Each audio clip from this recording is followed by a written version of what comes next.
Let's move forward and look at the heart and soul of investment banking, that is the M&A activities. So every investment banking analyst may want to actually get into the M&A part because it is kind of very exciting and involves a lot of money here.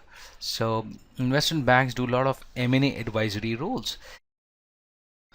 So let us now look at another important function of an investment bank, that is M&A advisory roles, and why it is very hot and why people would like to kind of join M&A advisory. You'll get all the answers here. So what exactly is M&A advisory? So, firms who are interested in a merger or acquisitions, they look at potential targets, or, they could be sellers in the market. They may want to sell their company, and, they can probably look at selling their company directly to the buyer. But this is not something which is a liquid trade where there are ready buyers or ready sellers. So it is kind of very important to kind of look at every aspect of the acquisition, and the companies per se may not be equipped enough to kind of do all set of procedural due diligence, etc. So there are investment banks who actually help companies achieve that. So as you may be aware, there could be two kinds of M&A deals. One, it would be a sell side M&A deal. This would mean that, let's say, my company is on sale and I want to sell this company at a reasonable price. So you may approach an investment bank expressing your concern that you may want to sell the company, and obviously the investment banks are made for doing these M&A deals. Likewise, there could be a buy side M&A deal. Now there would be a certain set of clients who would be or companies who would be kind of interested in buying potential companies who would kind of add up not only in terms of revenue, but strategically they are complementing in certain businesses. So it makes obviously a good sense for the buyers to identify potential opportunities, and that's where they can take help from the investment bank. So what exactly investment banks actually do? Investment banks primarily take care of many different things. One is that they look at analyzing targets financial information. So they're as experts in finance, they dig deep into the financials and see how they are fitting in strategically. Number two is they do a lot of financial modeling and do forecast and understand scenarios as to what is the amount of benefit a merger or acquisition may actually lead to. They also help in assessing the core operations. So they go to the company visit, they meet people, they try to understand and evaluate the kind of synergies that are kind of possible. And likewise they actually help in understanding what is the total cost savings that may happen once these two companies may merge. And at the end of the day, they are essentially trying to identify the opportunities and areas of concern, and identifying risks and benefits with appropriate valuation numbers. So investment banks are adding a lot of value here. So they negotiate with the buyers, they negotiate with the sellers, and essentially do all these tasks listed on the slide. So with this, when investment banks actually pitch to their clients, they take a presentation with respect to their potential targets and acquirers, and suggest the clients about whether they should acquire a certain company or not. So this presentation is all about calling it as pitch book in industry parlance. As an analyst or associate, you may spend a majority of the time creating these pitch books.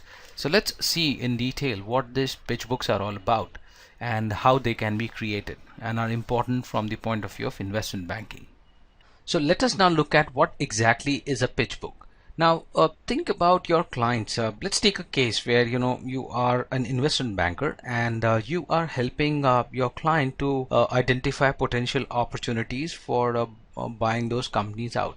So basically you are representing a buy side acquisition team, and you're helping the buyer identify key opportunities in, let's say, emerging countries. So you potentially have looked at many companies as such. So what is a pitch book? A pitch book is nothing but a presentation, and it is made assuming that your clients really don't have any time whatsoever to look at detailed conversations. So at one snapshot, let's say in 2 minutes or 3 minutes, will you be able to give a heads up to your client that these are the potential targets to look at, this is the overall synergies, and this is how it could be placed. So in fact, majority of the investment bankers spend a lot of time in making these pitch books, because when they go to the clients, they need to have something prepared for as a topic of discussion. So think of this as the first step forward to the client, and if the client is showing any interest, then at later point in time you can talk about the details as such. So a sample pitch book could be something like this. So as we understood that the pitch book is a presentation, it contains the following. Basically, it overviews the executive summary and the high level details about the potential size. And this pitch book content is mainly towards the sell side M&A, where a company is trying to sell their own stake to some other company. And when we talk about the industry, think about giving market size, market share, competitiveness, essentially brief discussion, and a short company profile with appropriate valuations. So the most important thing where investment bankers actually talk about valuations is not the detailed approach of doing financial modeling like what the research analyst may do in the equity research department. The investment bankers in fact just make a quick comparable and precedent transactions as a first case of valuations. So all in all, these are the fine prints of pitch book, which is on the sell side. So just to give you more details, it may contain a lot of things, information about revenue splits, different kinds of charts, etc. Some of the samples are like this. As you can see on this chart, there could be a share price detailing what has happened with the company, what has not happened with the company in detail, why the stock prices have been moving up or down. So these are the things that you may have to do.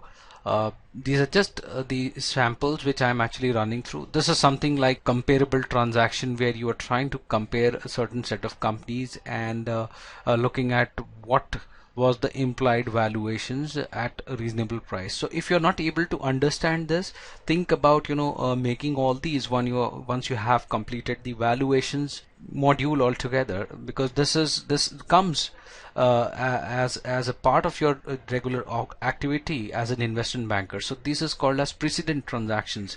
So I'm just running through some of the slides where you may have to work on this as a part of your investment banking pitch book. So with this, we have learned M&A, and we have also looked at what is a pitch book.